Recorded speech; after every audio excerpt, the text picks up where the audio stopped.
सखी वे मुझसे कहकर जाते, अबला जीवन हाय तुम्हारी यही कहानी है, आंचल में दूध है आंखों में पानी। साथियों, ये जो पंक्तियां हैं मैथिली शरण गुप्त की काव्य यशोधरा से ली गई हैं। यशोधरा के माध्यम से मैथिली शरण गुप्त ने बड़े साफ शब्दों में कहा कि जो भी व्यक्ति इस शिक्षण भूमि पर आया है, इस अपने कर्म भूमि पर आया है, स्वाभाविक है उसकी आंखों में आंसू आना, और कर्म के आंसू आना ये भी एक इंगित, एक क्षण है, एक पल है। और इसमें खुशी भी मिलती है और दुखी भी मिलती है। आदमी दुख का अनुभव कब करता है? जब उसके सुख के दिन आने से। तो साथियों, आइए स्वागत करते हैं हम आपका पढ़ाई के संगम चैनल पर। आपका जो टॉपिक चल रहा है, आपसे बताया था कि हिंदी वर्णमाला का यह अंतिम प्रकरण है जहाँ पर हमने व्यंजनों का वर्गीकरण किया। व्यंजन का एक वर्गीकरण शेष बचा हुआ है। इसी क्रम को मैं आज आगे बता रहा हूँ। ये भी बड़ा इम्पोर्टेंट है, यहाँ से सवाल पूछे जाते हैं। साथ में सवाल ये है कि घोष तत्व के आधार पर घोष तत्व के आधार पर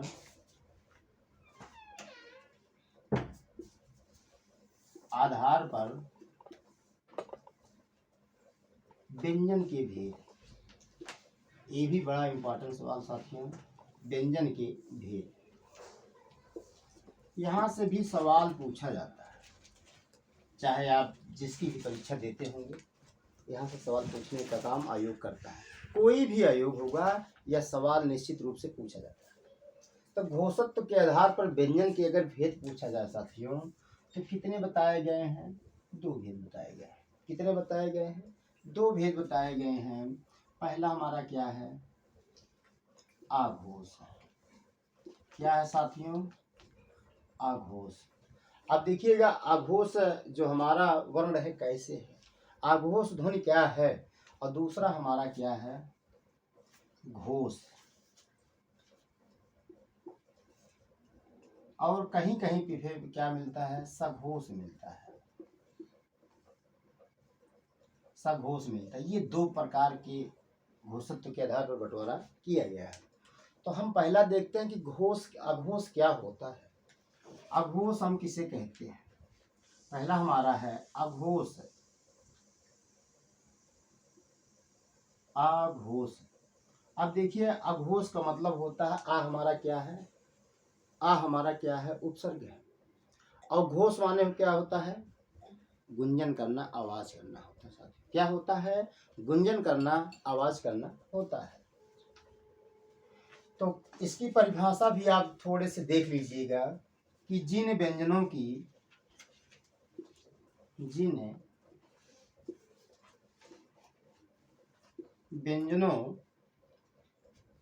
के उच्चारण में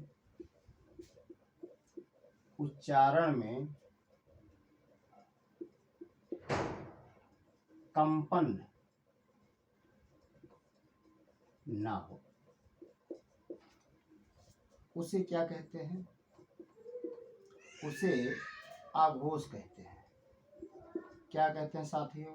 आघोष वर्ण कहते हैं। आपको पता हो गया, आघोष वर्ण कहते हैं। बहुत साधारण सी बात है कि आघोष, ना घोषा इति अघोषा, ना घोषा इति अघोषा, अर्थात जिन व्यंजनों के उच्चारण में कंपन ना हो, स्वर तंतुएं झंकृत ना हो, उसे हम क्या बोलते हैं? उसे हम ही आघोष बोलते हैं। तो देखिएगा, इनमें कौन कौन सा वर्ण होता है। तो व्यंजन वर्ग का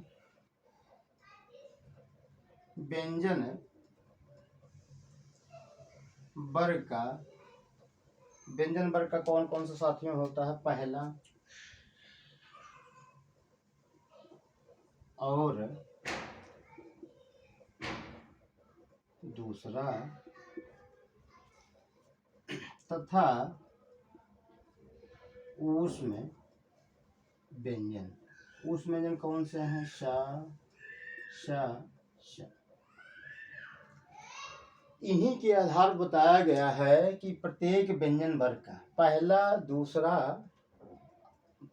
दूसरा तथा तीनों ऊष्म व्यंजन। इसका सूत्र होता है, याद करने का तरीका साथियों होता है, इसका सूत्र क्या है? 12 ऊष्म व्यंजना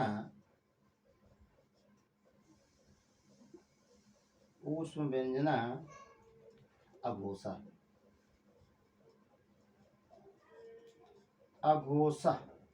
अब आपको पता हो गया कि 12 ऊष्म व्यंजना अघोषा, अर्थात प्रत्येक व्यंजन वर्ग का पहला, दूसरा और तीनों ऊष्म व्यंजन, इन्हें हम क्या बोलते हैं? अघोष बोलते हैं।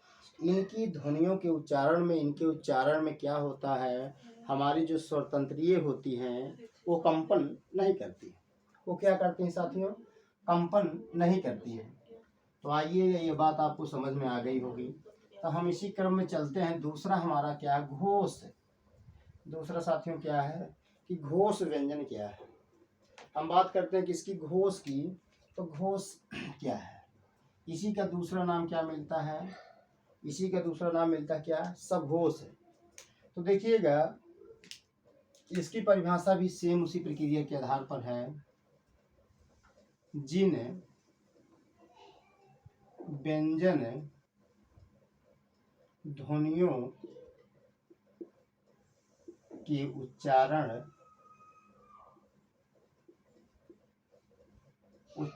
में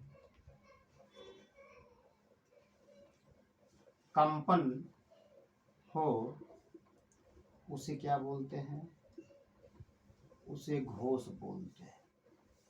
उसे क्या बोलते हैं? घोष बोलते हैं या सघोष। अब देखिए, सा माने क्या होता है? सा माने होता है साथ साथ, घोष माने होता है उत्पन्न करना। सा माने क्या होता है साथियों? साथ साथ, और घोष माने क्या होता है? उत्पन्न करना। अर्थात ऐसी ध्वनियाँ जिनके उच्चारण में हमारी स्वर तंत्रियाँ क्या हो जाए? कंपन हो जाए। जिसमें कंपन ना आ जाए उसे हम क्या बोलते हैं? उसे हम घोष बोलते हैं या सघोष कहते हैं। बात ये आपको समझ में आ गई होगी कि सघोष क्या क्या है, कैसे है। तो इनमें कौन कौन सा होता है वर्ण, इसके बारे में देखते हैं। प्रत्येक व्यंजन वर्ग का तीसरा, चौथा, पांचवा और क्या होता साथियों? अंतस्थ व्यंजन।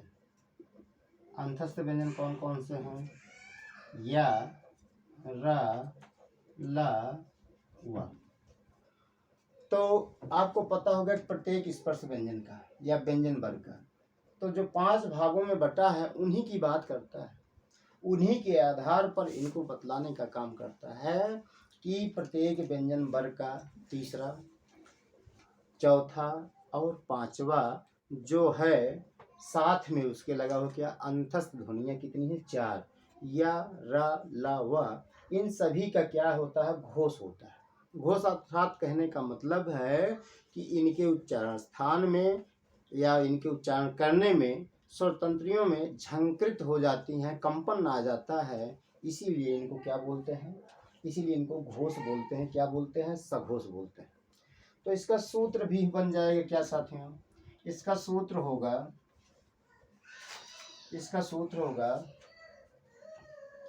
345 अंतस्थ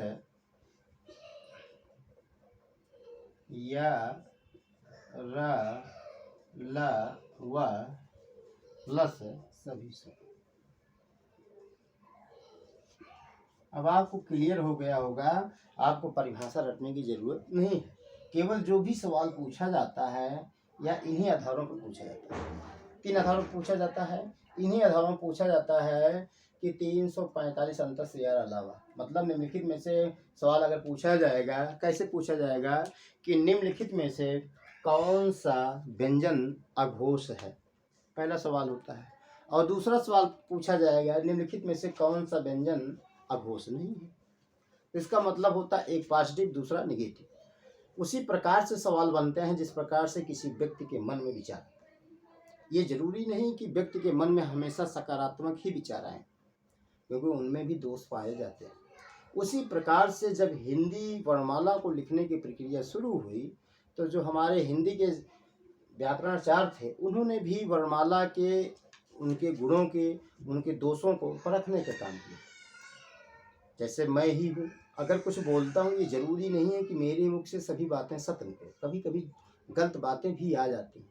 सकारात्मक और नकारात्मक आना ये प्रकृति की देन है, क्योंकि उस अवस्था पर निर्भर करता है जब आदमी किसी पीड़ा को, किसी वस्तु को या उससे लगाव हो जाता है, और जब वही लगाव उससे दूर होने लगता है, वही उसको क्या होती है, नकारात्मक शब्द का बोलता है।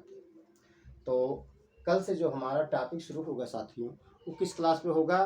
वो होगा क्या, हमारा शब्द क्या है, शब्द किसे कहते हैं, शब्द की प्रकृति क्या है, शब्द के स्वरूप क्या होते हैं, शब्द की उत्पत्ति कैसे हुई है, उत्पत्ति और उद्भव के विकास के साथ साथ इसकी भाषा क्या है या अन्य भाषाओं के साथ कैसे बोली जाती है।